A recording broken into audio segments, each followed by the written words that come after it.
Bonjour à vous, aujourd'hui je réponds à une question de Sophia qui a un projet de construire une maison en ossature bois dans le Morbihan, bioclimatique, éventuellement passive, et elle me pose la question où et comment apporter de l'inertie à une maison à une ossature bois. Donc c'est une très bonne question puisque on ne se la pose pas dans une construction traditionnelle puisque le béton naturellement a une bonne inertie.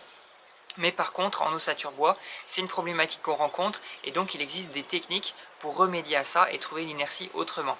Alors pour rappel, qu'est-ce que l'inertie? C'est la capacité qu'ont les matériaux à stabiliser la température intérieure du fait qu'ils vont pouvoir stocker plus ou moins les calories. Par exemple, avec le béton ou la pierre, on a une très bonne inertie puisque c'est des matériaux lourds. Plus le matériau est lourd, en gros, plus il aura une bonne inertie. Donc par exemple, avec le béton ou la pierre, si je chauffe ma pièce, qu'ensuite je coupe le chauffage, eh ben, mes matériaux vont continuer plusieurs heures de rediffuser la chaleur qu'ils auront accumulée. Donc ça permettra de garder un très bon confort malgré le fait qu'on aura coupé le chauffage. A l'inverse, l'été, c'est le même principe, c'est-à-dire que la nuit, on va ventiler la pièce, donc les murs vont se décharger de leurs calories et le lendemain, on bénéficiera de la fraîcheur. Avec le bois, on n'a pas tous ces avantages, donc je vais vous expliquer 4 techniques qui permettent de retrouver de l'inertie quand on fait une construction à ossature bois. Première technique, c'est le mur de refend, c'est-à-dire un mur intérieur porteur qui va séparer deux espaces. Ça peut être en béton, en pierre, en pisé, et donc on va retrouver du coup à l'intérieur notre forte inertie. Alors sachez que quand on parle d'inertie, il vaut mieux répartir l'inertie, avoir une faible épaisseur de matériaux lourds, mais bien répartie, qu'une forte épaisseur ponctuelle. C'est en ce sens que le mur de refend n'est à mon sens pas le plus adapté.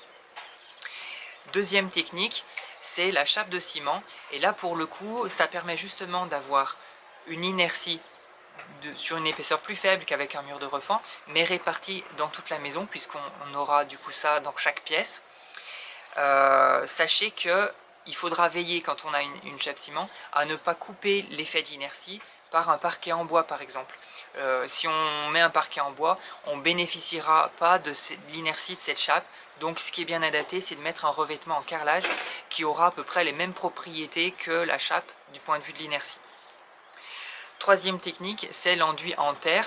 C'est particulièrement adapté quand on fait une construction à ossature bois en remplissage paille. On peut prendre la terre qui était présente sur le terrain, on en fait un enduit qu'on applique à l'intérieur sur tous les murs périphériques. Et donc là encore, un peu comme la chape, sauf que là on est sur les murs, on aura une inertie qui sera bien répartie dans la maison. Plus on mettra d'épaisseur de terre, meilleure sera l'inertie. Et donc voilà, ça réglera bien cette problématique aussi.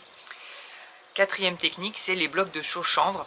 Donc là, c'est un peu une alternative à la technique de l'enduit qu'on fait sur place, sauf que du coup, on n'a pas de parois humides qu'il va falloir laisser sécher ensuite. Mais voilà, on peut assembler en guise de parement intérieur sur tous les murs périphériques des blocs de chaux-chanvre qui apporteront aussi cette inertie d'une manière très bien répartie. Je pense qu'il existe sûrement d'autres techniques. J'ai essayé de viser les principales et puis après ça peut se décliner de plusieurs manières. On peut éventuellement combiner plusieurs choses. Voilà, en tout cas j'espère avoir bien répondu à la question de Sophia et je vous souhaite une très bonne journée. A bientôt, ciao.